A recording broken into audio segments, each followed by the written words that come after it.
Hello, everyone, and welcome to the first episode of my Essential 52 album series. I hope everybody had a safe and happy New Year.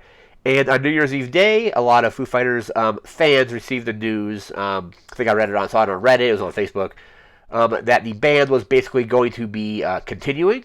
They put out a pretty emotional statement, basically like thanking the fans and saying that they would basically be going forward and be a different, band without Taylor and that kind of thing. I'll leave a link in the description so you can check that announcement out. But in honor of that announcement, the first album in this series is my favorite Foo Fighters album, which is their third studio album, There Is Nothing Left to Lose. So released November 2nd, 1999. A few notable tracks off of it are Aurora, Generator, Learn to Fly, and Headwires. At least those are a few of my favorites. I own the album 2 times. I have it on CD, and then my CD is actually at work, but I have the album on vinyl as well. And this basically, from start to finish, is just an amazing album. I think that was basically due to the recording process in which they recorded this album, because there's a little mini documentary. I don't know if there's a longer version of it or not, but I'll link that in the description below. I'll link that below as well. And it's just Dave Grohl, Nate Mendel, and Taylor Hawkins talking about how they recorded the album. And at that point, the band was just the three of them.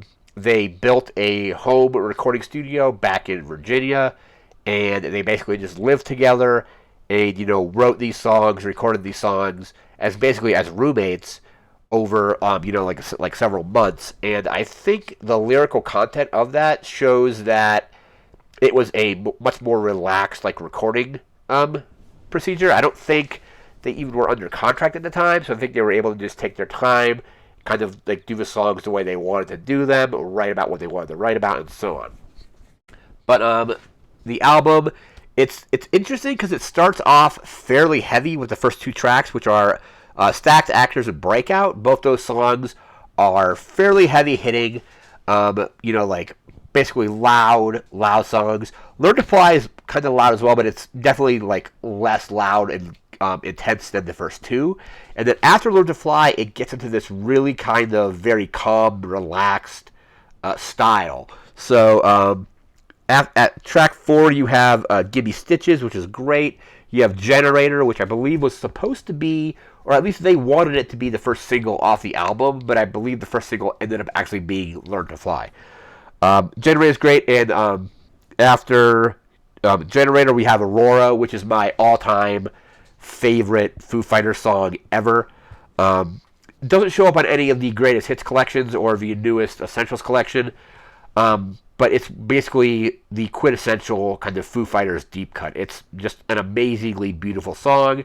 According to Taylor Hawkins, I believe it was the first song that he actually recorded drums on, and Dave kind of held, in the way Taylor worded it was, Dave kind of held his hand through the process and let him know how it was going to go, and just made sure it all worked out.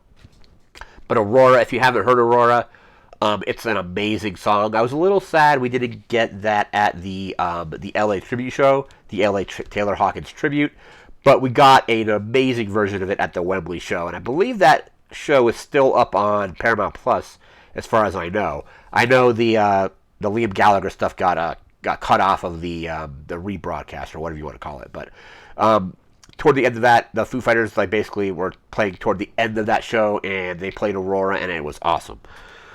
After Aurora, we have Live in Skin, which is also amazing. Next Year is beautiful because it's basically just I'll be coming home next year, that kind of thing. A great song on that one. We have Headwires, which is awesome, another great song. And The Life is great. It's kind of just talking about.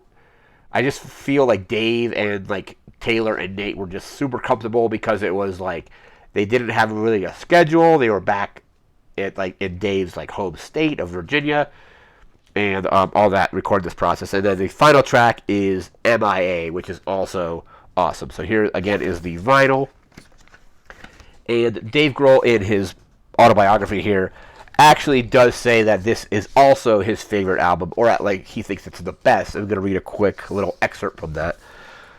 Let's see. I'm not going to read the entire thing, but it goes, let's see, find it. said there was a glaring absence of melody in most nu metal songs, and it was my love of melody, inspired by the Beatles from an early age, that led me to write from a much gentler place. That, coupled with the overwhelming feeling of rebirth that Virginia spring ushered in, gave way to songs like Antidote to Life, A Learn to Fly, Aurora, and Generator. All great examples of a man finally comfortable in his surroundings, no longer wandering, but somewhere he belonged. By the end of our sessions in June, we had made what I still to this day consider to be our best album, the aptly titled There Is Nothing Left to Lose. And that's page 225 of The Storyteller, which is Dave Grohl's autobiography, which I read earlier in the year. Amazing book. I read the book. I do have the audio book as well, because the audio book is read by Dave, so definitely worth picking up, or worth picking up the audio book. I would say pick up both, but I have both the physical copy and the audio book. But that's going to do it for this first episode. We're going to be doing another album next week. Don't really know when that one's going to be yet, but we'll figure that out. Figure it out by then. So again, this first album in this series is There Is Nothing Left to Lose by the Foo Fighters. Third studio album. My favorite album from them personally, and Aurora being my all-time favorite Foo Fighters song. So again, that's going to do it for this video. Remember to like, comment, share, and subscribe. We'll see you next week with another album. Until then, thanks again for watching. Take care and have a good one.